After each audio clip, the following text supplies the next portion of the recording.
Savez-vous que les droits de succession des époux dépendent de leur situation familiale ? En France, depuis le 1er février 1966, le régime légal des époux est celui de la communauté de biens réduite aux acquêts. Lorsqu'un des deux époux mariés sous le régime légal décède et qu'aucune disposition testamentaire n'a été prise de son vivant, la succession est alors réalisée selon les règles du Code civil. Les biens des époux mariés sous le régime légal sont répartis en 3 masses différentes.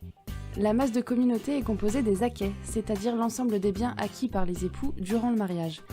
On trouve ensuite la masse des biens propres du premier époux, puis la masse des biens propres du second époux. Chacune des masses propres des époux étant composée des biens acquis avant le mariage et des biens reçus par donation, succession ou encore legs. Pour liquider la communauté, il suffit de diviser la masse de communauté par 2. 50% revient à l'époux survivant et 50% pour l'époux défunt. Une fois la liquidation effectuée, l'époux survivant récupérera sa part de communauté ainsi que ses biens propres. Quant à la part de l'époux défunt, elle sera constituée de sa part de communauté ainsi que de ses biens propres qui constitueront ensemble l'actif de succession. 2 cas de figure sont alors à étudier. Le premier est celui d'une succession en présence d'enfants d'une même union et le second d'une succession en présence d'enfants issus d'une autre union. Dans le premier cas de figure, il y a 2 types d'héritiers, les enfants du défunt et le conjoint survivant qui, lui, bénéficie de droits légaux portant sur la résidence principale, à savoir le droit au logement pendant 1 an et le droit au logement viager, c'est-à-dire le droit au logement jusqu'au décès. Le conjoint survivant peut tout de même se voir privé de ce droit par testament, contrairement au droit au logement pendant 1 an.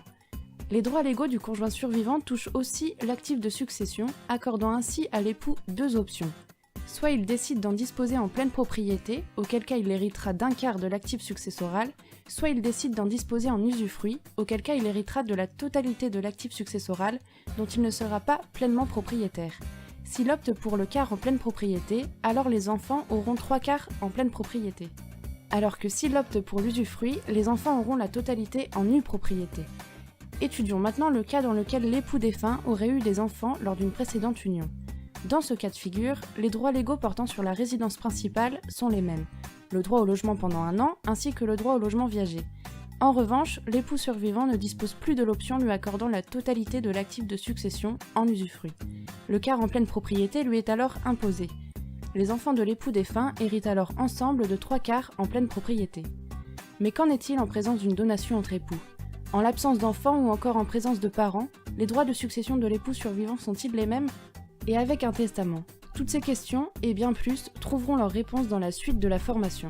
Nous vous invitons maintenant à tester vos connaissances en utilisant ce flashcode ou encore le lien juste en dessous. À bientôt!